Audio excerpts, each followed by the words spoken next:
साथियों नमस्कार। और हो जाइए तैयार, क्योंकि वो घड़ी आ चुकी है जब आप मेहनत के दम पर अपने माँ बाप के सपनों को साकार करके दिखाएंगे। तो देखिए, बिहार में आ चुकी है बिहार पुलिस भर्ती, और उसके लिए हम लोग लेके आए हैं सामान्य अध्ययन का एक वीडियो। तो इसमें देखिए आपको क्या होता है कि बिहार पुलिस भर्ती में आपको सामान्य अध्ययन से सबसे अधिक सवाल देखने को मिलते हैं।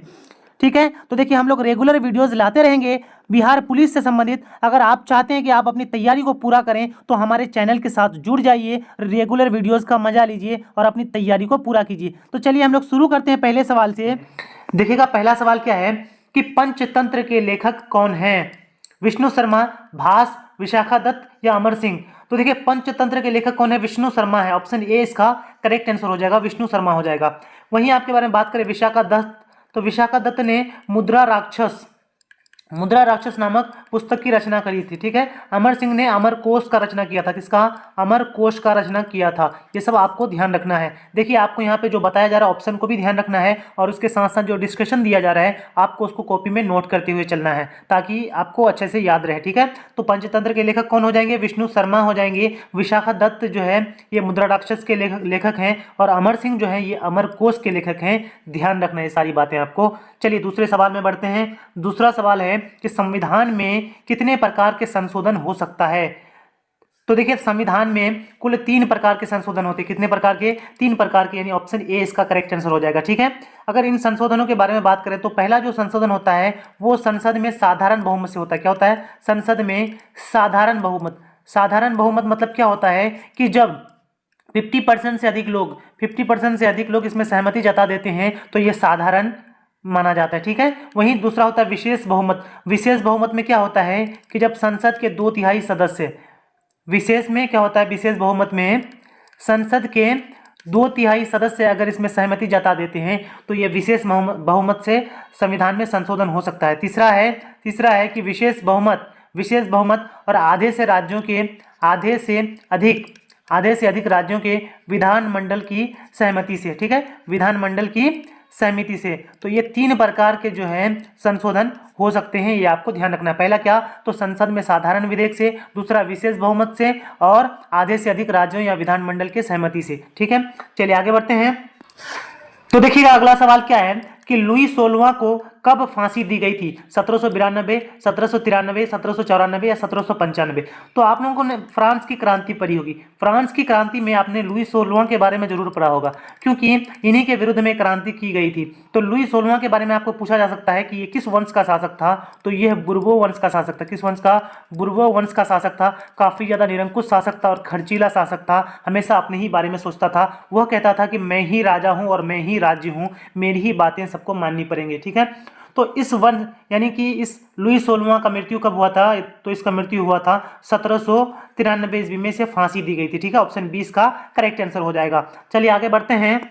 4 नंबर सवाल है कि बिहार के किस जिले में सर्वाधिक वन आच्छादित क्षेत्र है? कैमूर, पश्चिम चंपारण, रोहतास या जमुई? तो देखिए बिहार में सबसे अधिक वनों का विस्तार है कैमूर जिले में। ऑप्शन ए इसका करेक्ट आंसर हो जाएगा। वहीं अगर आपको पूछ ले कि भारत का किस राज्य में सबसे अधिक वनों का विस्तार है, अगर भारत के बारे में पूछ ले तो भारत का मध्य प्रदेश में सबसे अधिक वनों का विस्तार है। वहीं अगर आपको वनों का प्रतिशत पूछ ले कि प्रतिशत में कौन सा राज्य में सबसे अधिक वन पाया जाता है, तो उसका आंसर हो जाएगा मिजोरम। क्या हो जाएगा? सॉरी, मिजोरम हो जाएगा। ठीक है। मिजोरम, ये आपको ध्यान रखना है। अगर आपको पूछ ले कि बिहार में कितने प्रतिशत क्षेत्र में वनों का फैलाव है, तो 7.76% में वनों का फैलाव है। चलिए आगे बढ़ते हैं। 5 नंबर सवाल में कहा गया है कि पहला अंतर्राष्ट्रीय योग दिवस किस वर्ष मनाया गया था? 2013 में, 2015 में, 2018 में या 2019 में? तो देखिए पहला अंतर्राष्ट्रीय योग दिवस 2015 में मनाया गया था, यानी नरेंद्र मोदी की सरकार के काल में इन्होंने ही 2015 में अंतर्राष्ट्रीय योग दिवस मनाने का निर्णय लिया था। तो अंतर्राष्ट्रीय योग दिवस हर साल किस दिन मनाया जाता है? तो 21 जून को हर साल अंतर्राष्ट्रीय योग दिवस मनाया जाता है। वहीं अगर हम लोग महत्वपूर्ण दिवस के बारे में बात करें तो 1 मई को मजदूर दिवस मनाया जाता है। 1 मई को मजदूर दिवस मनाया जाता है। 22 अप्रैल को पृथ्वी दिवस मनाया जाता है। ठीक है। पृथ्वी दिवस। वहीं अगर बात करें तो 5 जून को पर्यावरण दिवस मनाया जाता है। पर्यावरण दिवस मनाया जाता है। और 8 मार्च को अंतर्राष्ट्रीय महिला दिवस मनाया जाता है। महिला दिवस। ये सारी दिवस आपको याद रखने हैं क्योंकि ये सारे आपके एग्जाम के दृष्टिकोण से काफ़ी ज़्यादा महत्वपूर्ण है। तो 21 जून को हम लोग क्या मनाते हैं? अंतर्राष्ट्रीय योग दिवस मनाते हैं। 1 मई को मजदूर दिवस मनाते हैं। 22 अप्रैल को पृथ्वी दिवस मनाते हैं। 5 जून को पर्यावरण दिवस मनाया जाता है और 8 मार्च को अंतर्राष्ट्रीय महिला दिवस मनाया जाता है। ये सारी बातें आपको याद रखनी है। चलिए आगे बढ़ते हैं। छठा सवाल है कि भारत में सबसे अधिक खारे पानी की झील कौन सी है? सांभर, लोकटक, वुलर या नैनीताल? तो देखिए सबसे अधिक खारे पानी की झील है सांभर झील। ऑप्शन ए इसका करेक्ट आंसर हो जाएगा। सांभर झील कहाँ है? तो यह राजस्थान में है, राजस्थान में। वहीं अगर आपको पूछ ले कि भारत में खारे पानी की सबसे बड़ी झील अगर आपको पूछ ले तो चिल्का झील हो जाएगा। चिल्का झील ये है एक प्रकार का लैगून झील है और यह उड़ीसा राज्य में स्थित है। ठीक है, उड़ीसा राज्य में। वहीं लोकटक झील जो है यह मणिपुर में स्थित है। वुलर झील जम्मू कश्मीर में है। कहाँ है? जम्मू कश्मीर में है और यह मीठे पानी की झील है। वहीं नैनीताल जो है यह उत्तराखंड में है और नैनीताल झील ये भी मीठे पानी का झील है। तो इसका सही आंसर ऑप्शन ए हो जाएगा। चलिए आगे बढ़ते हैं। 7 नंबर सवाल है कि संविधान दिवस कब मनाया जाता है? 26 नवंबर, 11 नवंबर, 25 जनवरी या 14 अप्रैल? तो देखिए संविधान बनकर हमारा कब तैयार हुआ था? भारतीय संविधान 26 नवंबर 1949 ईस्वी को बन करके तैयार हो गया था। ठीक है, तो इसलिए हर साल 26 नवंबर को संविधान दिवस के रूप में मनाया जाता है। वहीं इसको लागू कब किया गया था? तो 26 जनवरी 1950 ईस्वी को लागू किया गया था। वहीं अगर बात कर लेते हैं कि 11 नवंबर को कौन सा दिवस मनाते हैं, तो 11 नवंबर को शिक्षा दिवस मनाया जाता है। कौन सा दिवस? शिक्षा दिवस मनाया जाता है। और 25 जनवरी को राष्ट्रीय मतदाता दिवस मनाया जाता है। राष्ट्रीय मतदाता दिवस मनाया जाता है। 14 अप्रैल को कौन सा दिवस मनाया जाता है? तो इस दिन भीमराव अंबेडकर जयंती मनाया जाता है। कौन सा? भीमराव अंबेडकर जयंती मनाया जाता है। कब? तो 14 अप्रैल को मनाया जाता है। ये सारी बातों को आपको याद रखना है। क्या? तो 26 नवंबर को संविधान दिवस मनाया जाता है, 11 नवंबर को शिक्षा दिवस मनाया जाता है, 25 जनवरी को राष्ट्रीय मतदाता दिवस मनाया जाता है और 14 अप्रैल को भीमराव अंबेडकर जयंती मनाई जाती है। चलिए आगे बढ़ते हैं। 8वां सवाल है अंग की राजधानी कहाँ है? तो देखिए अंग एक महाजनपद था। प्राचीन काल में महाजनपद हुआ करते थे और उनमें से कई महाजनपद थे। तो यहाँ पे पूछा है कि अंग महाजनपद की राजधानी कहाँ है? तो अंग की राजधानी है चंपा। ऑप्शन बी इसका करेक्ट आंसर हो जाएगा। ठीक है, ऑप्शन बी हो जाएगा। वहीं अगर हम लोग बात कर लेते हैं कि राजगिरी किसकी राजधानी है, तो राजगिरी जो है वो मगध साम्राज्य की राजधानी थी। मगध जो है महाजनपद, इसकी राजधानी कहाँ थी? तो राजगृह थी। वहीं कौशाम्बी जो है ये वत्स की राजधानी थी। वत्स महाजनपद की राजधानी क्या थी? कौशाम्बी थी। और श्रावस्ती जो है ये कौशल महाजनपद की राजधानी थी। ठीक है, मगध जो है उस समय का सबसे शक्तिशाली महाजन। 9 नंबर सवाल देखिएगा, लाल ग्रह किसे कहा जाता है? मंगल, पृथ्वी, बृहस्पति या अरुण? तो देखिए लाल ग्रह किसे कहा जाएगा? तो लाल ग्रह मंगल ग्रह को कहा जाता है। ऑप्शन ए इसका करेक्ट आंसर हो जाएगा। वहीं बात कर लेते हैं कि सौर मंडल में कुल कितने ग्रह पाए जाते हैं? तो कुल 8 ग्रह हैं। ठीक है, उनमें से लाल ग्रह मंगल को कहा जाता है, पृथ्वी को नीला ग्रह कहा जाता है। कैसा ग्रह? नीला ग्रह कहा जाता है। बृहस्पति को सबसे बड़ा ग्रह, यानी यह सौरमंडल का सबसे बड़ा ग्रह है। वहीं अगर बात कर लेते हैं शुक्र ग्रह के बारे में, तो शुक्र ग्रह को भोर का तारा, सांझ का तारा, पृथ्वी की बहन, ये सारी चीजें शुक्र को नाम दिया जाता है। ठीक है, ये सारी बातों को आपको ध्यान रखना है। तो इस सवाल का सही आंसर क्या हो जाएगा? मंगल ग्रह हो जाएगा। चलिए आगे बढ़ते हैं। 10 नंबर सवाल है कि बिहार का स्थापना दिवस कब मनाया जाता है? 12 दिसंबर, 22 मार्च, 28 मार्च या 1 अप्रैल? तो देखिए ये आप लोगों को पता भी होगा कि बिहार दिवस कब मनाया जाता है। तो हर साल 22 मार्च को बिहार दिवस मनाया जाता है, क्योंकि 22 मार्च 1912 ईस्वी को बिहार जो है यह बंगाल से अलग हुआ था। ठीक है, ये सारी बातें आपको पता होनी चाहिए। लेकिन बाद में चल करके बिहार से 1 अप्रैल 1936 ईस्वी को कौन अलग हुआ था? तो उड़ीसा भी बिहार से अलग हो गया था। और 15 नवंबर 2000 ईस्वी को झारखंड भी बिहार से अलग हो गया था। ये सारी बातें आपको ध्यान रखनी है। चलिए आगे बढ़ते हैं। 11वां नंबर सवाल है कि पर्यावरण दिवस कब मनाया जाता है? 21 जून, 5 जून, 20 जून या 29 जून? तो आप लोग बताइएगा कि पर्यावरण दिवस कब मनाया जाता है। तो देखिए इसका आंसर हो जाएगा ऑप्शन बी, हर साल 5 जून को पर्यावरण दिवस मनाया जाता है। वहीं आप लोग बताइएगा कि 21 जून को कौन सा दिवस मनाया जाता है। आप लोग को पहले ही बता दिया गया, आप लोग कमेंट बॉक्स में जरूर बताइएगा कि 21 जून को कौन सा दिवस मनाया जाता है। चलिए आगे बढ़ते हैं। 12 नंबर सवाल में क्या पूछा है कि भारत में सबसे बड़ी नदी पर निर्मित पुल कौन सा है? भूपेन हजारिका सेतु, महात्मा गांधी सेतु, विक्रमशिला सेतु या जवाहर सेतु? तो देखिए भारत में नदी पर बना सबसे सबसे लंबा पुल, ठीक है, सबसे बड़ा पुल कौन सा है? तो भूपेन हजारिका सेतु है। ऑप्शन ए इसका करेक्ट आंसर हो जाएगा, ठीक है। यह किस नदी पर है? तो यह लोहित नदी पर है, ठीक है, लोहित नदी पर बना हुआ है। लोहित नदी जो है यह ब्रह्मपुत्र की सहायक नदी है, यह बात आपको ध्यान रखना है। यह जो भूपेन हजारिका सेतु है यह असम को अरुणाचल प्रदेश से जोड़ने का काम करता है, असम को अरुणाचल प्रदेश से जोड़ने का काम करता है। वहीं बात कर लेते हैं महात्मा गांधी सेतु के बारे में, तो यह गंगा नदी पर स्थित है, गंगा नदी पर स्थित है और यह हाजीपुर को पटना से जोड़ता है, ठीक है। ये सारी बातें आपको याद रखनी है। चलिए आगे बढ़ते हैं। 13 नंबर सवाल है कि बिहार में औद्योगिक निवेश प्रोत्साहन नीति कब अपनाई गई? 2013 में, 2014, 2015 या 2016? तो देखिए औद्योगिक निवेश प्रोत्साहन नीति का क्या मतलब होता है कि उद्योगों में निवेश करना, ठीक है, अपने पैसे को निवेश करना। यह नीति कब अपनाई गई थी? तो 2016 ईस्वी में अपनाई गई थी। ऑप्शन डी इसका करेक्ट आंसर हो जाएगा। चलिए आगे बढ़ते हैं। 14 नंबर सवाल है कि स्वदेशी कविता के लेखक कौन है? प्रेमघन, घनानंद, सुमित्रानंद पंत या रामधारी सिंह दिनकर? तो देखिए स्वदेशी कविता जो है इनके लेखक हैं प्रेमघन। ऑप्शन ए इसका करेक्ट आंसर हो जाएगा, प्रेमघन हो जाएगा। ये बातें आपको याद रख लेनी है क्योंकि ये सवाल जो है आपको कई बार देखने को मिलते हैं। चलिए आगे बढ़ते हैं।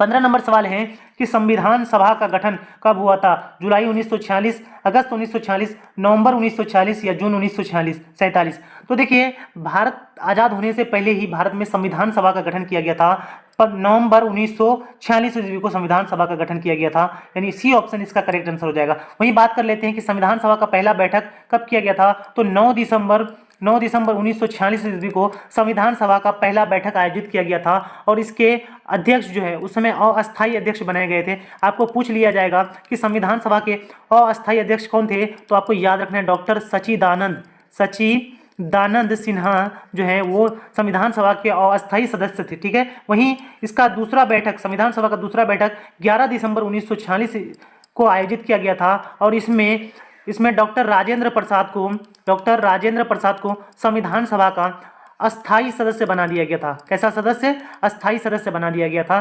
तो आपको याद रखना है कि अस्थायी सदस्य बोलेगा तो डॉक्टर सच्चिदानंद सिन्हा और अगर अस्थायी सदस्य बोलेगा तो डॉक्टर राजेंद्र प्रसाद को टिक मारना, ठीक है। चलिए आगे बढ़ते हैं।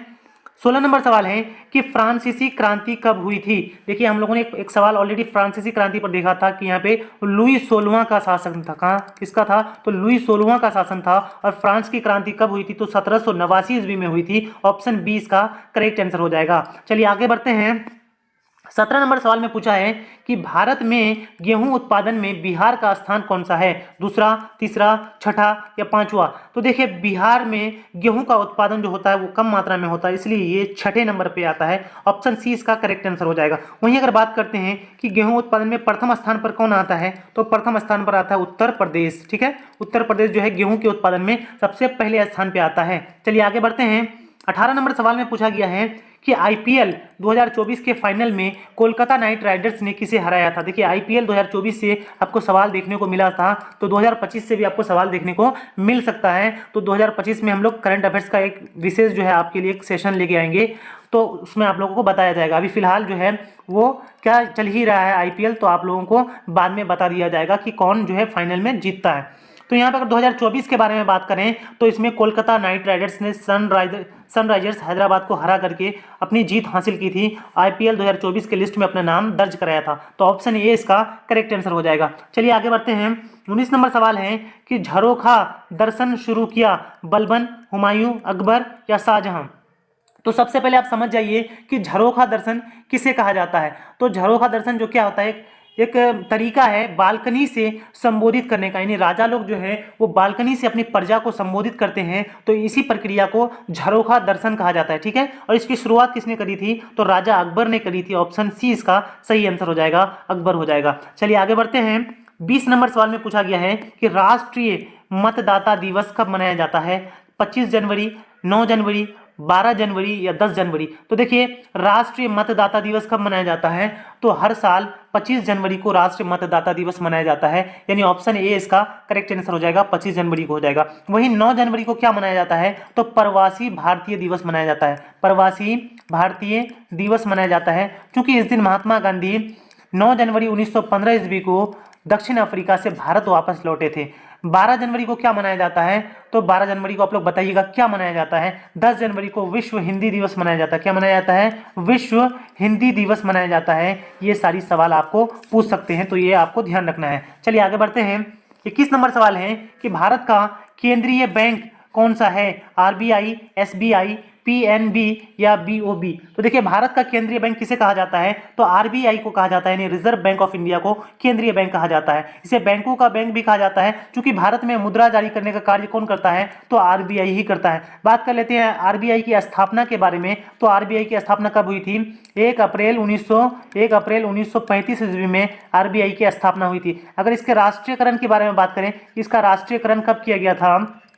तो इसका राष्ट्रीयकरण 1 जनवरी 1949 ईस्वी को आरबीआई का राष्ट्रीयकरण किया गया था। ये डेट आपको याद रखने हैं। चलिए आगे बढ़ते हैं। 22 नंबर सवाल में पूछा गया है कि आवारा मसीहा किसके जीवन पर आधारित है? शरत चंद्र चट्टोपाध्याय, मधुसूदन दत्त, बंकिम चंद्र चट्टोपाध्याय या रविंद्रनाथ टैगोर? तो देखिए आवारा जो मसीहा है यह शरत चंद्र चट्टोपाध्याय के जीवन पर आधारित है। ठीक है, ऑप्शन ए इसका करेक्ट आंसर हो जाएगा। वहीं बात कर लेते हैं कि आवारा मसीहा के लेखक कौन है? तो इनके लेखक कौन है? विष्णु प्रभाकर आवारा मसीहा के लेखक हैं। ठीक है, ये बातें आपको ध्यान रखनी है। चलिए आगे बढ़ते हैं। 23 नंबर सवाल में पूछा गया है कि अनुच्छेद 16 संबंधित है स्वतंत्रता के अधिकार से, समता के अधिकार से, या शोषण के विरुद्ध अधिकार से, या धार्मिक स्वतंत्रता के अधिकार से? तो देखिए संविधान का जो अनुच्छेद 16 है यह समता के अधिकार से संबंधित है, यानी रोजगार में समता जो संबंधित है वो अनुच्छेद 16 से ही है। हम लोग बात कर लेते हैं मौलिक अधिकार के बारे में। तो ये जो है समता का अधिकार क्या है? एक मौलिक अधिकार है। मौलिक अधिकार संविधान के भाग 3 में आता है। किस में आता है? भाग 3 में आता है। मौलिक अधिकार का जिक्र संविधान के अनुच्छेद 12 से लेकर के 35 तक इसका जिक्र है। ठीक है, ये बातें आपको ध्यान रखनी है।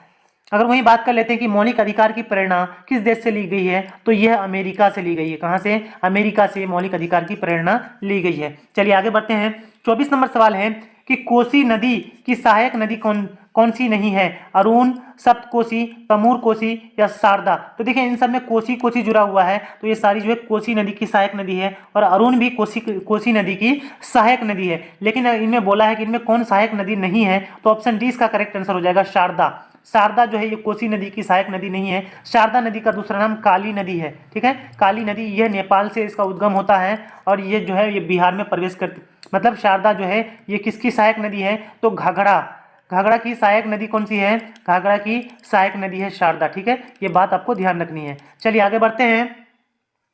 25 नंबर सवाल, देखिए 25 नंबर सवाल है और हमारे इस सेशन का अंतिम सवाल है। ठीक है, मुगल साम्राज्य की राजधानी किसके द्वारा आगरा से दिल्ली स्थानांतरित की गई थी? अकबर, जहांगीर, शाहजहां या हुमायूं? तो देखिए आगरा से दिल्ली लाने का काम कौन किया था? तो शाहजहां ने किया था। ऑप्शन सी इसका करेक्ट आंसर हो जाएगा। ठीक है, शाहजहां ने किया था। वहीं बात करें कि आगरा को किसने अपना राजधानी बनाया था? तो आगरा को अपना राजधानी अकबर ने बनाया था। किसने बनाया था? अकबर ने बनाया था। ये भी बात आपको याद रखना है।